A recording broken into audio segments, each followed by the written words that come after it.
ganap ni Catherine Bernardo during taping ng Someone Someday. Ay may pa-off shoulder pa nga si Catherine. Ang ganda ni Catherine kahit naka-side view at may nakarang na halaman. Ayan, ang ganda ng smile ni Catherine, oh. Kasama yung mga estudyante at pati si Dimples Romana dyan sa taping. Ayan, oh. At swerte pa nga ni Kuya, o katabi niya si Catherine. Sabi niya, TY so much to the one and only Asian superstar, Catherine Bernardo, yun, no? At sa post ng TNT, and extended hanggang March 14 ang pa-promo ng TNT. Ang ganda ng model, no?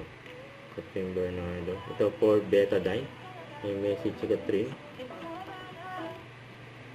Hey everyone, it's Kat, and I'm wishing all the women out there a happy International Women's Month.